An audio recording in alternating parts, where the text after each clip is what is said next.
and welcome back to our channel Edu Planner 2. So let's start class 9 chapter 1. Hello बच्चों, so let's start class 9 chapter 2, that is polynomials. ठीक है, so first let's discuss what are polynomials. ठीक है, तो polynomials क्या होते हैं? Basically polynomials mathematical operations होते हैं या मैथमेटिकल एक्सप्रेशंस हम किसे बोल रहे हैं? जो न्यूमेरिकल वैल्यूज जिस तरीके से लिखी है. फॉर एग्जांपल हमारे पास पॉलिनोमियल्स में दो चीजें आएंगी, constant, you all know, variables, ये भी याद होगा. ठीक है, हम लोग जो पॉलिनोमियल्स पढ़ते हैं उसमें हमें जो ब्रॉडली दो चीजें दिखेंगी वो दिखेंगी कांस्टेंट एंड वेरिएबल. इसके अलावा we will see another thing that is arithmetic operators. Arithmetic operators क्या होते हैं बच्चों? अर्थमेटिक ऑपरेटर्स होते हैं प्लस माइनस. ठीक, सो हमारे पास आएंगे arithmetic operators plus minus, multiply and divide. So these are the arithmetic operators. Okay, अब मेरे पास एक पॉलिनोमियल क्या है? एक पॉलिनोमियल एक मैथमेटिकल ऑपरेशन एक्सप्रेशन है जिसमें हमारे पास कांस्टेंट, वेरिएबल्स और अरिथमेटिक ऑपरेटर्स हैं. अच्छा, अभी बहुत सारे बच्चे होंगे जिनको कांस्टेंट्स नहीं पता होगा, वेरिएबल्स नहीं पता होगा, सो लेट्स डिस्कस इट. कांस्टेंट्स क्या होते हैं? कांस्टेंट ऐसी वैल्यूज होती है हमारी एक्सप्रेशंस में जिनकी फिक्स वैल्यू, फॉर एग्जांपल मेरी एक्सप्रेशन में कहीं भी 2, 6, -8 ऐसा कोई भी नंबर लिखा होगा तो मैं उसकी जगह कोई और नंबर कंसीडर नहीं कर सकती. फॉर एग्जाम्पल अगर मुझे 2 + 4 बोलेगा तो मैं उसे 6 ही प्लस करके बताऊंगी ना. तो ये कुछ ऐसी वैल्यूज होती हैं जिनकी वैल्यूज हम चेंज नहीं कर सकते, मतलब they are fix. So constant क्या होते हैं? Constant are the values that have fixed values. Now we have variables. Variables मतलब वेरी करना, वेरी मतलब चेंज होते रहना. तो वेरिएबल्स मतलब होते हैं हमारे पूरे एक्सप्रेशन की ऐसी वैल्यूज, ऐसे नंबर्स, ऐसी चीजें जिनकी वैल्यूज फिक्स ना हो. For example I have alphabets, for example A, X, Y. I can consider any alphabet from A to Z. मैं A से Z तक कोई भी अल्फाबेट ले लूंगी और मैं उसे वेरिएबल्स बोल सकती हूँ. वेरिएबल्स मतलब जो हमारे एक्सप्रेशंस में, मैथमेटिकल ऑपरेशंस में जो A, B, C, D जो भी अल्फाबेट यूज होगा उसकी जगह हम कोई और न्यूमेरिकल वैल्यू आ सकती है. So that means it value can be changed और वेरी. सो हमारे मैथमेटिकल ऑपरेशंस में, एक्सप्रेशंस में we have constant, variables and arithmetic operation. For example I have a mathematical operation as expression as 2x² plus 3y⁻⁸ is equals to 9. So this is my mathematical equation or we can call it expression. ठीक है, अब अगर मैं इसको ध्यान से देखूं तो मेरे पास यहाँ पे y और x है जिसको हम बोलते हैं वेरिएबल्स. जिसको हम क्या बोलते हैं? वेरिएबल्स. क्लियर? वेरिएबल्स हम किसको बोलते हैं? इसमें कितने वेरिएबल्स हैं? 2 वेरिएबल्स हैं, एक है x और एक है y. इतना क्लियर हुआ? नाउ अगर मैं दोबारा देखूं, इसमें 2 है, 3 है और 9 है, और जो ये तीनों होते हैं, these 3 are my constants. Constants मतलब जिनकी वैल्यू फिक्स होती है. तो मैंने अपनी इक्वेशन में वेरिएबल्स पता लगा लिया और कांस्टेंट पता लगा लिया. Now I have one arithmetic operator that is addition. ठीक है, तो यहाँ पे मैंने एक मैथमेटिकल एक्सप्रेशन देख लिया. इतना क्लियर हो गया? Next I have, now let's discuss coefficients. हम किसे बोलते हैं? देखो ध्यान से, हमने अभी एक न्यूमेरिकल एक्सप्रेशन पढ़ा. For example let's consider 4x² - 6x + 7 = 0. ठीक है, मैंने ये कोई भी मैथमेटिकल एक्सप्रेशन ले ली, दैट इज अ पॉलिनोमियल. ठीक है, मैंने कोई भी पॉलिनोमियल ले लिया. नाउ आई एम सेइंग कि tell me the coefficient of x². मैंने आपसे बोला कि मुझे x² का आप कोफिशिएंट बता दीजिए. तो कोफिशिएंट होता क्या है? Coefficient is a constant which is near the x square. X square से जो भी कांस्टेंट मल्टीप्लाई हो रहा है यहाँ पे, that constant is known as the coefficient of x square. मैंने क्या बोला, कुछ भी समझ में आया? मैंने अभी बोला कि जो कांस्टेंट एक्स स्क्वायर के साथ मल्टीप्लाई हो रहा होगा, that constant is known as the coefficient of x square. इसको मैं बोलूंगी कोफिशिएंट ऑफ एक्स स्क्वायर। कितना समझ में आया?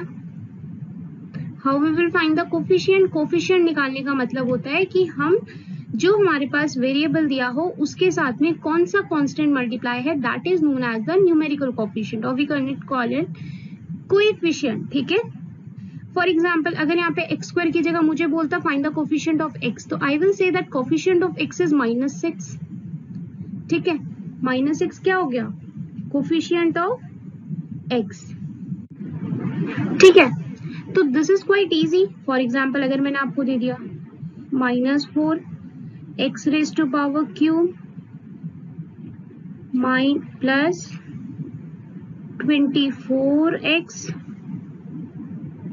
and plus y. Let it be a polynomial of two variable.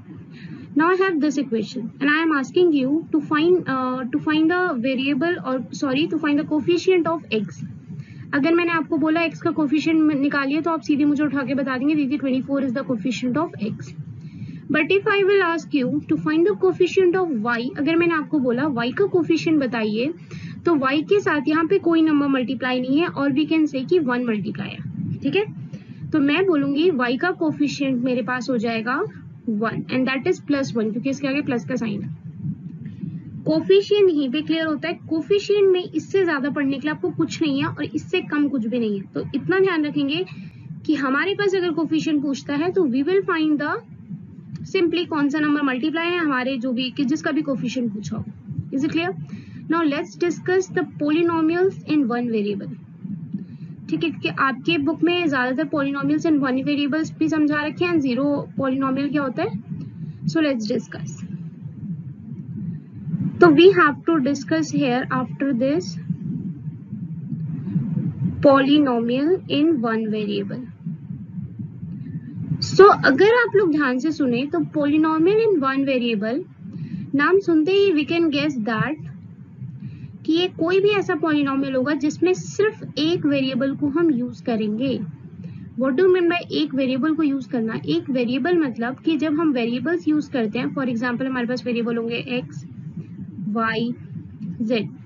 मेरे पास अभी यहाँ पे 3 वेरिएबल है। अगर मैंने एक इक्वेशन बना दी, so let take the equation 2x² plus 9y²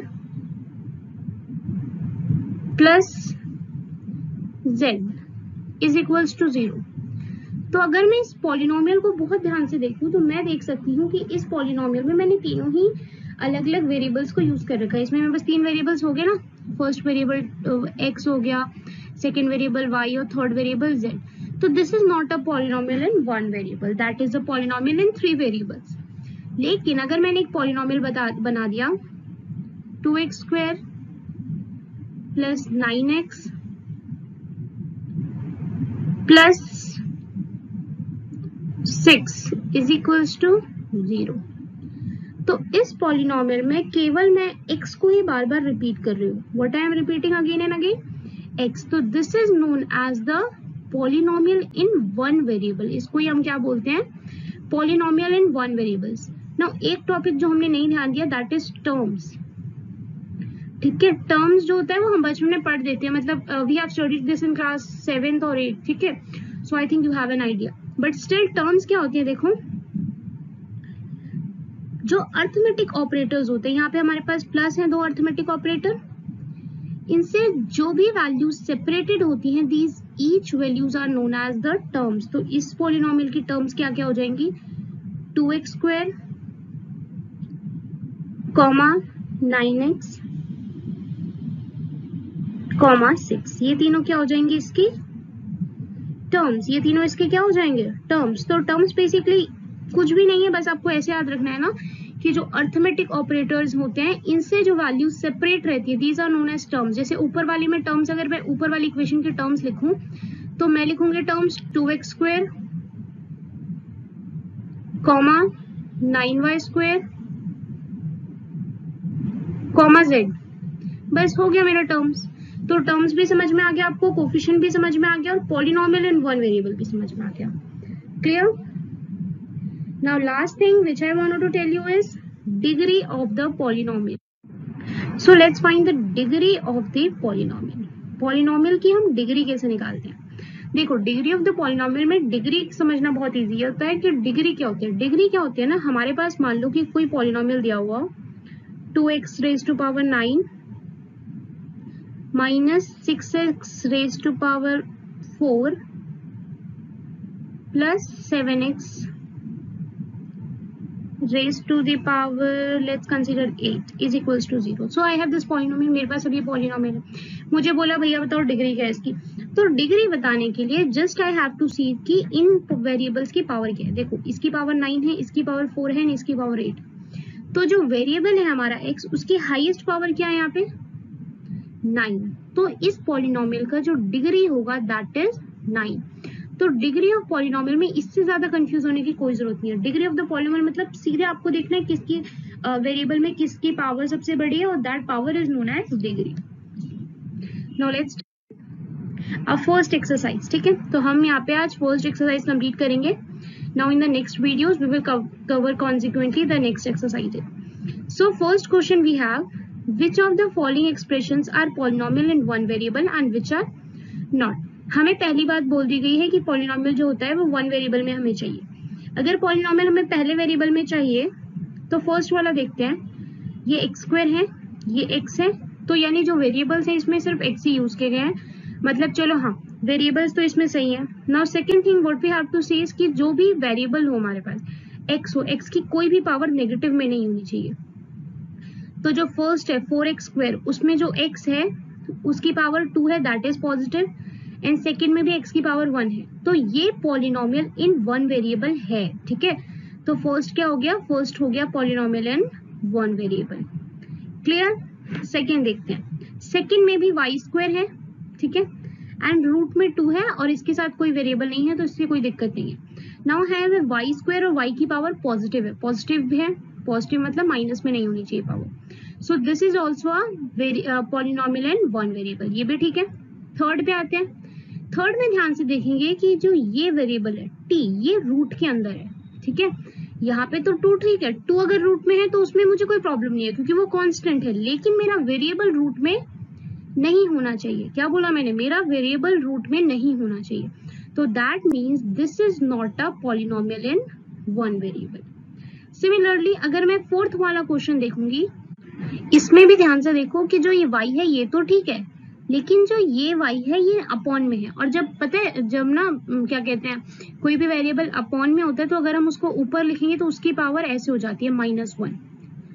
तो मैंने बोला ही था जब भी पावर अगर नेगेटिव में आ रही है तो that can not be a polynomial in one variable. ये पॉलिनोमियल ही नहीं है, तो दैट मीन्स कि ये भी हमारा पॉलिनोमियल नहीं है इन वन वेरिएबल।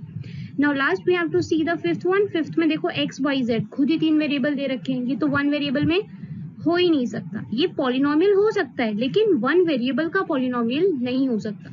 दैट रखना। फिफ्थ वाले में क्या केस हुआ कि ये वेरिएबल पॉलिनोमियल तो होगा लेकिन ये वन वेरिएबल का पॉलिनोमियल नहीं होगा। तो दैट मीन्स कि फर्स्ट क्वेश्चन में हमारे पास सिर्फ फर्स्ट पार्ट और जो सेकेंड पार्ट है वही पॉलिनोमियल्स इन वन वेरिएबल्स हैं, बाकी जो तीनों थे that are not in polynomials in one variables. अगर इसका रीजन देना है थर्ड वाले का तो तुम सिंपल रीजन दोगे कि जो इसमें वेरिएबल है वो रूट में है। फोर्थ वाले में दोगे कि जो y है उसकी पावर नेगेटिव में आ जाएगी, और फिफ्थ में तुम सीधे बोलोगे कि जो पॉलिनोमियल बन रहा है हमारा, जो पॉलिनोमियल है वो एक वेरिएबल में है ही नहीं, उसमें तो ऑलरेडी बहुत सारे वेरिएबल्स हैं। ये clear? Now let's move to the second question. Write the coefficient of x square in each of the following. अब मुझे सब में ही x square का कोफिशिएंट लिखना है। ध्यान दे दिया? अब देखें ध्यान से, इजी है वैसे, आप लोग कर सकते हो। मैं 5 तक काउंट कर रही हूँ, देख लो एक बार। 1 2 3 4 5। सो आई हैव काउंटेड 5, आपने देख लिया होगा। सो लेट्स डिस्कस। अब यहाँ पे देखोगे, यहाँ पे x स्क्वायर ये है, मैंने बोला था जिसके साथ कोई नंबर नहीं होता उसके साथ 1 होता है, तो इसका कोफिशिएंट क्या हो जाएगा 1. Let me write with the blue pen. So इसका कोफिशिएंट हो गया मेरे पास 1. सेकंड में देखो एक्स स्क्वायर ये है, इसके साथ माइनस का साइन है, दैट मीन्स इसका कोफिशिएंट हो जाएगा -1. इजी. थर्ड में पाई बाय 2, सीधे ना एक्स स्क्वायर के साथ क्या दिख रहा है मेरे को, पाई बाय 2 हो गया वही कोफिशिएंट. पाई को ये मत समझ लेना कोई अलग वेरिएबल है, पाई 22/7 वैल्यू होती है उसकी. नाउ फोर्थ में ध्यान से देखोगे कि इसमें तो एक्स स्क्वायर है ही नहीं. अब एक्स स्क्वायर नहीं है मतलब इसमें कोई भी कोफिशिएंट है ही नहीं. क्लियर. तो इसमें मेरे पास फर्स्ट का कोफिशिएंट निकला है 1, सेकेंड का कोफिशिएंट निकला है -1 और थर्ड का कोफिशिएंट निकला है pi by 2. Clear. Now let's move to the question number 3. Give one example each of a binomial of degree 35 and monomial of degree 100. मुझे एग्जाम्पल देना है, 2 मिनट लेट मी रेज. ठीक है. So let's do. अब मुझे बताना है एक बाइनोमियल जिसकी डिग्री 35 और मोनोमियल जिसकी डिग्री 100 हो. बाइनोमियल और मोनोमियल क्या होते हैं बच्चों, आपको ये याद है? Please tell me. देखो बाइनोमियल और मोनोमियल क्या होते हैं. बाइनोमियल जो होता है, ठीक है, उसमें 2 टर्म्स होंगे. ठीक है. बाइनोमियल जो होता है उसमें 2 टर्म्स होते हैं. 2 टर्म्स होने का मतलब कि जो अर्थमेटिक ऑपरेटर जो प्लस या माइनस होगा ना, उससे कोई भी 2 चीजें सेपरेट होंगी. तो मुझे बताना है डिग्री 35 वाला, तो मैं एक वेरिएबल ले लेती हूँ y की पावर लिख देती हूँ 35. तो डिग्री कितनी हो गई 35. प्लस अगर मैं इसके साथ कुछ भी लिख दूं, मेरे को माने मैं 2y लिख सकती हूँ, मैं 3y लिख सकती हूँ. तो बाइनोमियल बनाना है. बाइनोमियल मतलब इसमें प्लस या माइनस, मल्टीप्लाई, डिवाइड, कोई भी साइन. देखो बाइनोमियल बनाने के लिए हम यहाँ पे प्लस का साइन ले रहे हैं, इसके साथ मैं डालूंगी 2 लिख देती हूँ. चलो, तो मेरे पास बाइनोमियल विथ डिग्री 35 बन गया y raise to power 35 plus 2. Clear. Binomial बना लिया आपने. मोनोमियल बनाना है, चलो ये भी बना देते हैं. मोनोमियल मतलब जिसमें सिर्फ एक टर्म हो, एक टर्म खत्म बात. x raise to the power 100 बन गया मेरा मोनोमियल. बहुत बच्चों को ये कंफ्यूजन रहती है कि बुक में इस तरीके से लिखा हुआ है, तो क्या मैं इसको ऐसे नहीं लिख सकती 2x raise to the power 100. You can write, बिल्कुल आप लिख सकते हैं. ठीक है. आप ये नहीं बोला गया कि इसके साथ कोफिशिएंट होना चाहिए कि नहीं. आपको मैंने आप कोफिशिएंट लगाइए, आपको मैंने आप कोफिशिएंट मत लगाइए. ठीक है. सो एक जनरल टर्म के लिए आपको ये दे दिया गया है कि हाँ चलो जनरल आपको लिखना है, आप ये लिख सकते हैं y raise to power this plus कुछ भी. और अगर जनरल लिखना है आप ये, but you can write with coefficient. Coefficient मतलब 2x raise to the power 100 लिख दो, 3y raise to the power something लिख दो. ठीक है. यहाँ का कॉन्सेप्ट क्लियर हो गया. सो क्वेश्चन नंबर 4 में you have to write the monomial and binomial. Now question number 4 में write the degree of each polynomial. Easy, तो बहुत मजा आता है ना, है ना. सो चलो डिग्री देखते हैं. फर्स्ट वाले में डिग्री मतलब हाईएस्ट पावर. हाईएस्ट पावर कितनी है, जल्दी जल्दी बताइए. 3. सेकेंड में 2 क्योंकि वेरिएबल लिए गए. थर्ड में t raise to the power 1. यहाँ पे समझ में आ रहा है ना, y की पावर लिखी है मैंने, यहाँ पे इसकी पावर लिखी है क्योंकि सबसे बड़ा यही था. और इसमें 3 के साथ x की कोई वैल्यू नहीं है. आपको कोई वैल्यू दिख रही है नहीं, तो इसमें जो इसका डिग्री होगा ना that will be 0. Now last question we have, 5th question, जिसमें we have to classify as linear, quadratic and cubic polynomial. हमें बताना है कौन सा पॉलिनोमियल लीनियर है, कौन सा क्वाड्रेटिक है और कौन सा क्यूबिक है. पहली बात, इसको करने से पहले ये बात समझ लीजिएगा, लीनियर पॉलिनोमियल मतलब होता है एक ऐसा पॉलिनोमियल, ध्यान से सुन रहे हैं, एक ऐसा पॉलिनोमियल जिसकी हाईएस्ट पावर मतलब जो डिग्री हो वो 1 हो. ठीक है. क्वाड्रेटिक पॉलिनोमियल में जो हाईएस्ट पावर होगी वो 2 होगी और क्यूबिक पॉलिनोमियल में 3 होगी. इतना समझ में आया पक्का. सो फर्स्ट देखते हैं. जो x raise to power square है, स्क्वायर हाईएस्ट है मतलब इसकी जो हाईएस्ट पावर या डिग्री बोलूं मैं, डिग्री 2 है, यानी ये होगा क्वाड्रेटिक पॉलिनोमियल. मैं क्यू लिख दूं क्वाड्रेटिक के लिए, क्यू यू लिख दिया मैंने क्वाड्रेटिक के लिए. सेकेंड में x का क्यूब दिया हुआ है तो इसलिए ये क्या हो जाएगा क्यूबिक. ठीक है, ये क्यूबिक समझ में आ गया. अब थर्ड में देखिए y का स्क्वायर दिया हुआ है, स्क्वायर मतलब हाईएस्ट पावर कितनी है 2, तो ये भी क्या हो जाएगा क्वाड्रेटिक। क्लियर? फोर्थ में देखिए x दिया हुआ है, सिर्फ x मतलब इसकी पावर हाईएस्ट 1 ही होगी, तो ये हो जाएगा लीनियर। क्लियर? फिफ्थ में देखिए t की हाईएस्ट पावर 1 है, तो ये भी क्या होगा? Linear. If you will write down it in the notebook और साइड इन योर बुक्स में साइड में लिखते जाओगे ना तो आपको क्लियर हो जाएगा, बाद में फिर आप दोबारा भूल जाओगे। Now here we have r raise to the power 2, तो 2 है, इसका मतलब ये क्वाड्रेटिक। याद रखेंगे, लीनियर मतलब 1, क्वाड्रेटिक मतलब 2, क्यूबिक मतलब 3। यहाँ पे x का क्यूब है तो ये हो जाएगा क्यूबिक। क्लियर? नहीं समझ में आ रहा दोबारा देख लो। फर्स्ट में क्वाड्रेटिक इसलिए है क्योंकि उसकी पावर 2 है, हाईएस्ट यानी डिग्री 2 है, x क्यूब है इसलिए क्यूबिक है। देन फोर्थ में सिमिलरली जहां पे भी हाईएस्ट पावर या फिर डिग्री बोलते हैं हाईएस्ट पावर को, 1 होगी तो लीनियर, 2 होगी तो क्वाड्रेटिक एंड 3 होगी तो cubic. So here this first exercise end. तो हम नेक्स्ट वीडियो में एक्सरसाइज सेकंड कवर करेंगे। And thank you all and subscribe to the channel.